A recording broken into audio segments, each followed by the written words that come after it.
Você é um incompetente! Olha o que você fez com o meu caminhão! Eu devia te demitir agora mesmo! Tá chorando? Você é homem ou o quê? Naquela manhã fria de segunda-feira, na pequena cidade de São Bento do Rio Claro, no interior de Goiás, bem na beira da estrada de terra que cortava lavouras de milho e pastos ressecados pelo sol, Joaquim desceu do caminhão velho com as mãos calejadas, a camisa manchada de graxa e o coração apertado, como se já soubesse que alguma coisa ruim estava esperando por ele. Ele tinha passado a noite inteira dirigindo, trazendo uma carga de leite de uma fazenda isolada até o galpão da transportadora Santa Fé, uma empresa grande para os padrões da região, comandada por homens que usavam camisa engomada, relógio caro, e olhavam para motoristas como se eles fossem parte da poeira da estrada. Joaquim era conhecido por todos como um homem quieto, trabalhador, daqueles que não levantavam a voz nem quando era humilhado. Desde menino, carregava nas costas a vergonha que os outros jogavam nele. Não sabia ler direito. Reconhecia números, decorava caminhos, entendia o barulho do motor só de ouvir de longe, mas as letras se embaralhavam diante dos seus olhos como formigas correndo sobre papel molhado. E naquela manhã, isso virou arma contra ele. O gerente, seu Arnaldo, estava parado na porta do escritório, com uma prancheta na mão e um sorriso cruel no rosto. Ao lado dele, 2 funcionários riam baixo, esperando a confusão começar. Joaquim percebeu tarde demais que havia caído numa armadilha. "Assina aqui, caminhoneiro", disse Arnaldo, jogando alguns papéis sobre o capô do caminhão. Joaquim olhou para as folhas. As linhas estavam cheias de palavras pequenas: contratos, recibos, descontos, multas. Ele engoliu seco. "Seu Arnaldo, o senhor pode me dizer do que se trata? Eu entreguei a carga no horário." O gerente soltou uma risada alta, daquelas que cortam mais que faca. "Dizer? Você quer que eu leia para você também? Cresceu desse tamanho e ainda depende dos outros para entender papel?" Os homens ao redor riram. Joaquim ficou parado, sentindo o rosto queimar. O frio da manhã desapareceu. O mundo inteiro parecia ter parado naquele terreiro de cascalho. Mas aquele não era o verdadeiro problema. Arnaldo levantou a voz para que todos no pátio escutassem. "Esse aí se acha caminhoneiro, mas não passa de um analfabeto segurando o volante. Se não fosse a piedade dessa empresa, estaria puxando enxada em algum sítio esquecido." Joaquim apertou os dedos contra a lateral do caminhão. Não respondeu.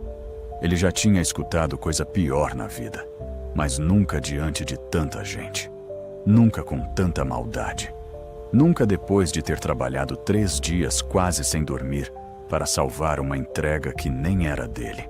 O que ninguém ali sabia era que, na madrugada anterior, o caminhão de outro motorista havia quebrado no meio da estrada da Serra do Cipó Goiano.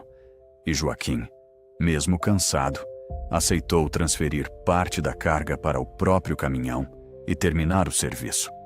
Ele não pediu bônus, não pediu agradecimento, só queria receber o pouco que era seu para comprar remédio para a mãe, Dona Alzira, que tossia sangue numa casinha simples na comunidade rural de 3 Porteiras. Mas Arnaldo tinha outros planos. "A carga chegou com avaria", disse o gerente apontando para o papel. "Metade do prejuízo vai ser descontada do seu pagamento." Joaquim arregalou os olhos. "Mas isso não é verdade. Eu conferi tudo com o moço do laticínio. Estava tudo certo." Arnaldo se aproximou, baixando a voz, mas ainda com veneno suficiente para todos perceberem. "E você vai provar como? Lendo o recibo? Escrevendo reclamação? Fazendo conta?" Os risos voltaram, mais fortes. E foi naquele momento que tudo piorou. Um dos rapazes do escritório, querendo agradar o gerente, pegou a caneta e colocou entre os dedos de Joaquim, como se estivesse ensinando uma criança. "Vai, Joaquim, faz teu desenho aí. Todo mundo sabe que tua assinatura é só um rabisco mesmo." A humilhação atravessou o peito dele. Por um segundo, Joaquim não viu mais o pátio da transportadora. Viu a escola rural onde estudou pouco tempo. Viu os meninos zombando quando ele errava uma palavra no quadro. Viu o pai bêbado arrancando o caderno da mão dele e dizendo que filho de pobre não precisava de letra, precisava de braço. Viu a mãe chorando escondida enquanto ele saía, ainda criança, para carregar saco de milho em fazendas. Ele havia passado a vida inteira tentando esconder aquela ferida. Mas naquele dia, alguém a abriu diante de todos. Joaquim largou a caneta. Eu não assino sem saber. O sorriso de Arnaldo desapareceu. Então não recebe. O silêncio caiu pesado. Um cachorro latiu perto do portão. O vento levantou poeira. Joaquim olhou para o escritório, para os caminhões novos enfileirados, para os homens rindo, e depois para o próprio caminhão. Um Mercedes antigo, azul desbotado, comprado em parcelas que pareciam nunca acabar. Ele devia a oficina, devia diesel fiado, devia até na venda de Dona Marlene, mas ainda tinha dignidade, ou pelo menos tentava acreditar nisso. Eu trabalhei, disse ele com a voz baixa. Minha mãe precisa desse dinheiro. Arnaldo cruzou os braços. Problema seu? Quer dinheiro? Aprende a ler antes de querer discutir com gente estudada. Aquela frase esmagou Joaquim mais do que qualquer tapa, porque não era só uma ofensa, era uma sentença. Era como se o gerente tivesse decidido o lugar dele no mundo, abaixo, calado, obedecendo. Mas alguém observava tudo em silêncio. Do outro lado do pátio, perto da balança de caminhões, uma mulher de vestido simples e botas empoeiradas segurava uma pasta contra o peito. Era Helena, filha do antigo dono da transportadora, que havia voltado da capital poucos dias antes depois da morte do pai. Quase ninguém sabia que ela estava ali naquela manhã, e menos ainda que estava vendo cada gesto de Arnaldo. Joaquim também não sabia. Ele apenas entrou no caminhão, ligou o motor com dificuldade e saiu devagar, levando mais que poeira nos pneus. Levava vergonha, raiva e uma promessa que nem ele tinha coragem de dizer em voz alta. A estrada até a comunidade de Três Porteiras parecia mais longa do que nunca. O caminhão balançava nas valetas, passando por cercas tortas, vacas magras e plantações que lutavam contra a seca. Joaquim dirigia com os olhos molhados, mas sem deixar as lágrimas caírem. Homem pobre aprendia cedo a chorar por dentro. Quando chegou em casa, Dona Alzira estava sentada na varanda de chão batido, enrolada num xale velho, olhando para a porteira como quem esperava uma notícia boa. Recebeu, meu filho. Joaquim desligou o motor e demorou para descer. A mãe entendeu antes da resposta. Fizeram de novo? Ele tentou sorrir. Foi só um atraso. Mas mãe conhece o peso escondido na voz do filho. Dona Alzira estendeu a mão magra. Joaquim, olha para mim. Ele olhou. A velha tinha olhos fundos, mas firmes. Humilharam você por causa das letras?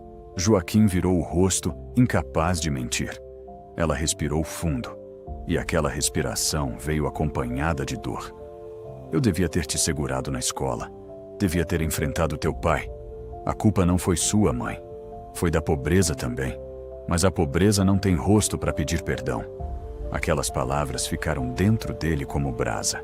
Naquela noite, sem dinheiro para comprar todos os remédios, Joaquim vendeu 2 galinhas, penhorou o rádio antigo do pai e pegou fiado um frasco na farmácia da vila. Mas o que ela descobriu depois mudou tudo.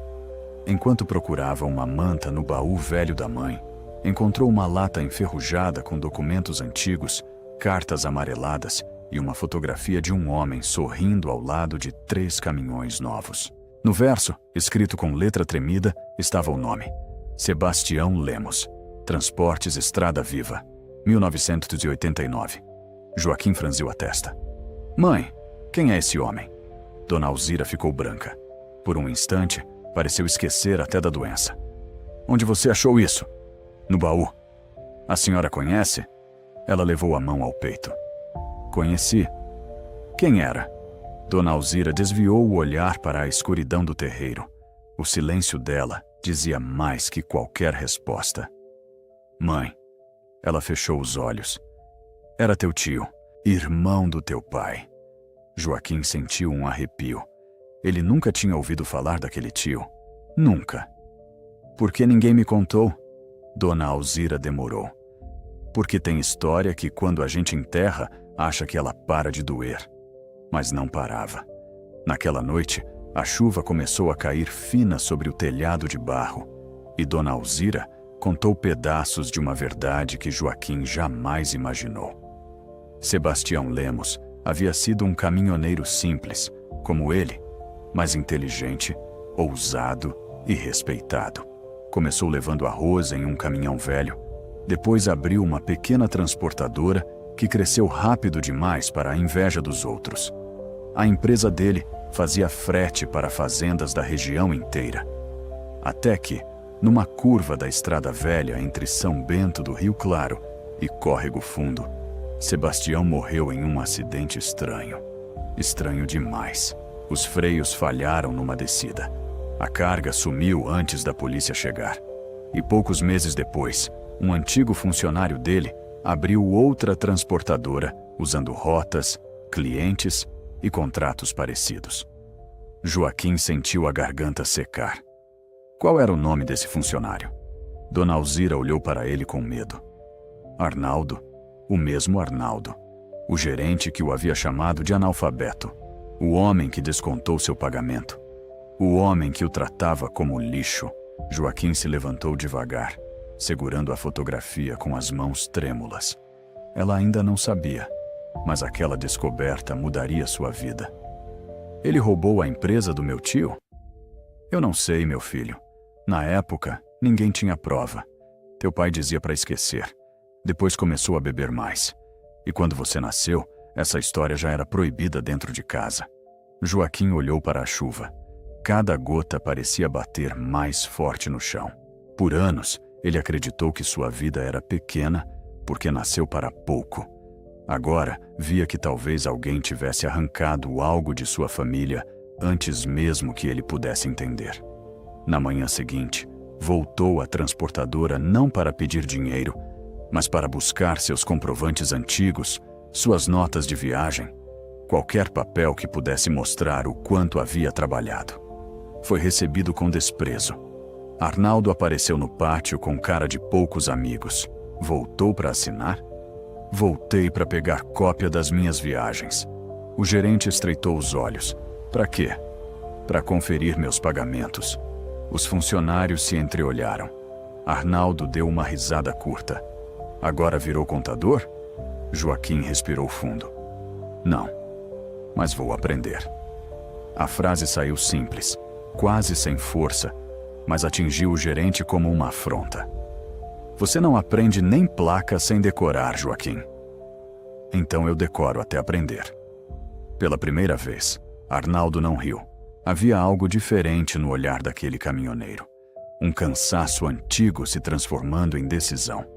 Mas alguém observava tudo em silêncio outra vez.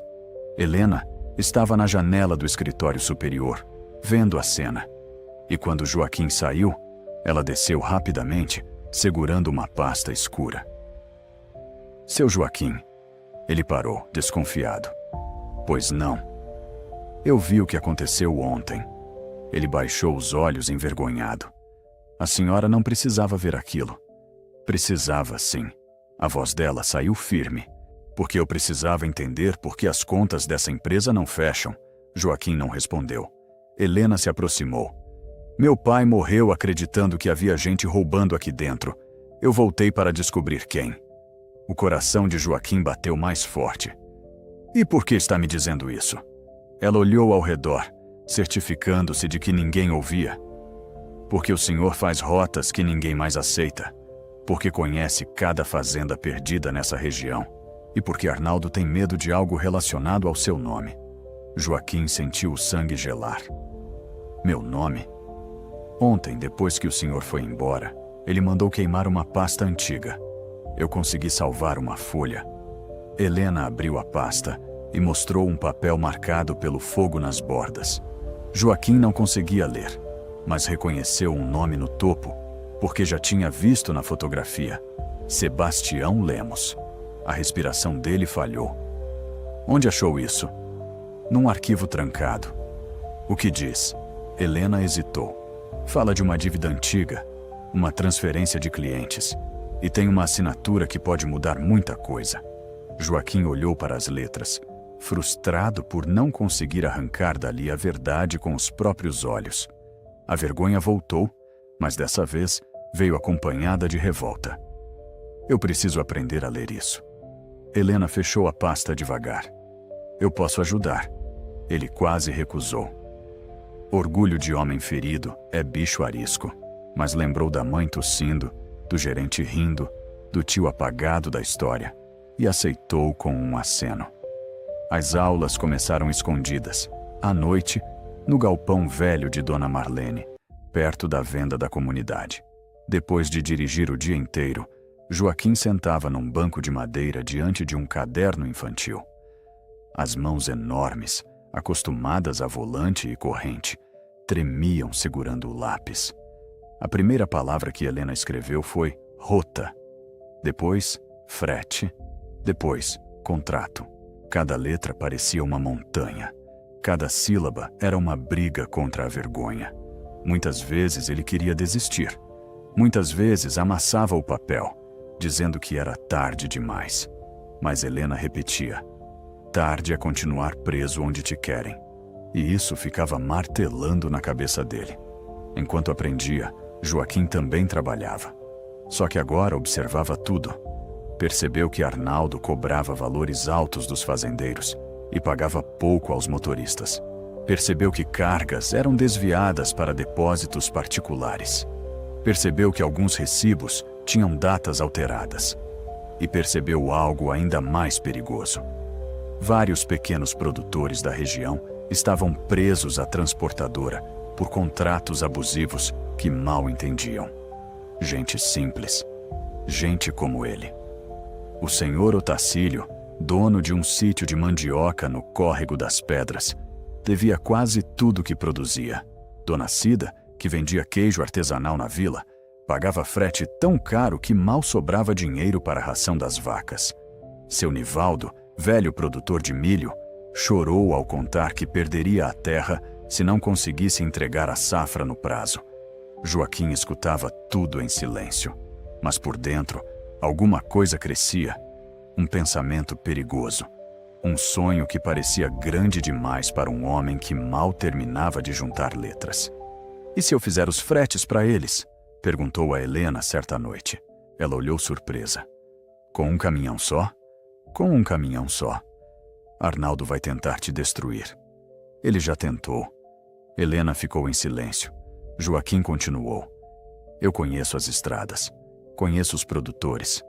Sei onde caminhão grande atola. Onde ponte não aguenta peso. Onde dá para cortar caminho antes da chuva. Eles precisam de preço justo. Eu preciso trabalhar sem ser pisado. Helena abriu um pequeno sorriso. Então o senhor não quer só aprender a ler. Joaquim olhou para o caderno. Pela primeira vez, leu devagar, tropeçando. Mas leu. Trans. Por. Ta. Tu. Ra. Os olhos dele encheram de lágrimas. Eu quero abrir a minha. O que ele descobriu depois mudou tudo. A notícia se espalhou antes mesmo de virar realidade. Em cidade pequena, sonho de pobre corre mais rápido que notícia de morte. Quando Joaquim pintou numa tábua velha o nome Transportadora Estrada Nova e pendurou na porteira de casa, riram dele na venda. Transportadora? Com aquele caminhão cansado? Vai transportar o quê? Galinha? Analfabeto agora virou empresário? As palavras doíam, mas já não o paralisavam como antes. Dona Alzira, mesmo fraca, ficou sentada na varanda, olhando o filho lavar o caminhão antigo, como se preparasse um cavalo de batalha. Seu tio Sebastião também começou assim, ela disse. Joaquim parou. A senhora acha que eu consigo? Eu acho que você já começou. O primeiro frete veio de Dona Cida. 20 caixas de queijo para entregar na feira de Bela Vista do Norte. Pequeno, quase nada. Mas para Joaquim, aquelas caixas pesavam como ouro. Ele saiu antes do amanhecer, com a estrada coberta de neblina, rezando para o caminhão não falhar. No meio do caminho, a correia arrebentou. Ele passou 2 horas consertando com arame, pano e teimosia.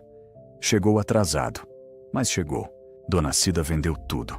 Na volta, colocou a mão no ombro dele e disse: "Pela primeira vez em meses, sobrou dinheiro." Aquela frase valeu mais que qualquer diploma. Depois veio seu Otacílio. Depois, Nivaldo. Depois, 2 pequenos criadores de porco da Serra Baixa. Em poucas semanas, Joaquim fazia fretes curtos, dormia pouco, comia marmita fria, estudava à noite e anotava tudo em cadernos que antes o assustavam. Helena ajudava com os contratos, mas fazia questão de ensiná-lo a entender cada linha. Assinar sem entender? Nunca mais, ela dizia. E ele repetia como promessa. Mas aquele não era o verdadeiro problema. Quando Arnaldo percebeu que pequenos clientes estavam saindo da Santa Fé, a máscara caiu. Primeiro, mandou funcionários oferecerem preço menor.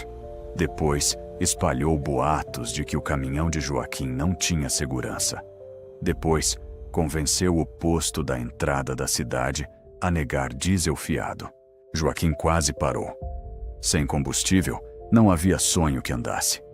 Numa noite de desespero, sentado na boleia, ele contou as moedas uma por uma e percebeu que não conseguiria buscar a safra de milho de seu Nivaldo no dia seguinte.